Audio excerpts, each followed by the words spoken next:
नमस्कार, मेरा नाम आलोक है। आप देख रहे हैं बिहार के सबसे बड़े YouTube news channel live series को। लोकसभा चुनाव 2019 को लेकर के तैयारियां पूरी कर ली जा चुकी हैं। आज शाम 5 बजे chief election commissioner press conference करेंगे, जिसमें संभावनाएं ये जताई जा रही हैं कि चुनाव की तारीखों का ऐलान कर दिया जाएगा।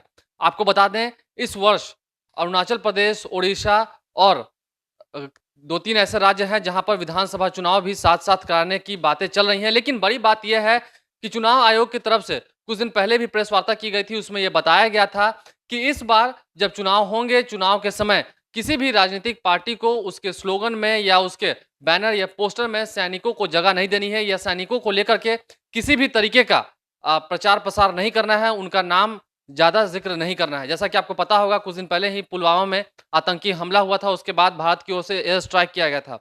इस पूरे बात को लेकर के चुनाव आयोग भी बहुत ही पैनी नज़र रखे हुए है अपने चुनाव पर, ताकि कोई राजनीतिक पार्टियाँ इस सैनिक वाले मुद्दे को लेकर राजनीतिकरण ना कर सकें या हमारे देश के गौरव को कोई ठेस ना पहुँचा सके। इसलिए चुनाव आयोग ने कुछ दिन पहले भी प्रेस वार्ता करके इसका ज़िक्र किया था और ये आदेश ज जारी किया था। आज शाम 5 बजे बताया जा रहा है प्रेस कॉन्फ्रेंस की जाएगी चुनाव आयोग की तरफ से। Chief election commission Sunil Arora भी वहां पर मौजूद रहेंगे। तारीखों का ऐलान उम्मीद है आज शाम को कर दिया जाएगा। कितने चरण में चुनाव होने हैं, कब-कब चुनाव होने हैं, साथ-साथ कई और राज्यों में जो विधानसभा चुनाव होने हैं, हम बात कर रहे हैं ओडिशा की, अरुणाचल प्रदेश की, इन सभी जगहों पर विधानसभा चुनाव भी साथ-साथ कराने की जो मांग उठी थी, उम्मीद है इसके बारे में भी आज शाम तक फैसला निकल के आ जाएगा। अब हम बात कर लेते हैं बिहार की राजनीति की। जैसा कि आपको पता है, चुनाव आयोग अब जल्द ही चुनाव की तारीखों का ऐलान कर देगा। एक तरफ बिहार में एनडीए गठबंधन है जो 17-17-6 के फॉर्मूले के साथ आगे बढ़ रहा है। हालांकि अब संभावनाएं भी प्रकट होने लगी हैं कौन से दल किस सीट पर लड़ेगा, और एक तरफ महागठबंधन है जिसमें सीटों को लेकर अभी तक तालमेल नहीं हो पाया है। हालांकि दावे किए जा रहे हैं कि सब कुछ ओके है, सब कुछ फाइनल हो चुका है, ऑल इज वेल है। लेकिन लालू प्रसाद यादव को अधिकृत कर दिया है राष्ट्रीय जनता दल ने, या कह सकें पूरी महागठबंधन ने, कि किस सीट से कौन से उम्मीदवार खड़े होंगे, इसका डिसीजन भी लालू प्रसाद यादव लेंगे।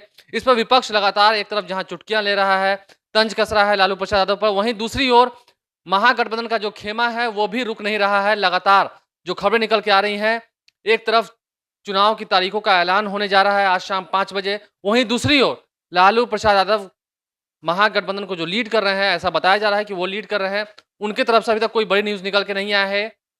चुनाव की तैयारियों में जुट चुके हैं सभी नेता, सभी दल। देखने वाली ये बात होगी कि सैनिकों को लेकर क्या राजनीतिकरण इस चुनाव में होगी। हालांकि चुनाव आयोग की तरफ से पहले ही डंडा चला दिया गया है, ये कह दिया गया है कि इस तरीके की बात निकल कर सामने नहीं आनी चाहिए, ना ही इस पर राजनीतिकरण होना चाहिए, ना ही आपके ये पैम्पलेट्स में या जो बैनर पोस्टर छपेंगे उसमें इसका जिक्र होना चाहिए।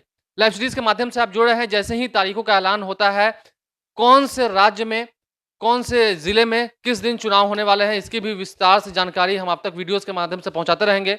यदि अभी तक आपने हमारे चैनल को सब्सक्राइब नहीं किया है तो जरूर सब्सक्राइब करें, साथ साथ फेसबुक पेज भी लाइक करें ताकि हर छोटी बड़ी खबरों के साथ हम आपको रूबरू करा सकें। धन्यवाद।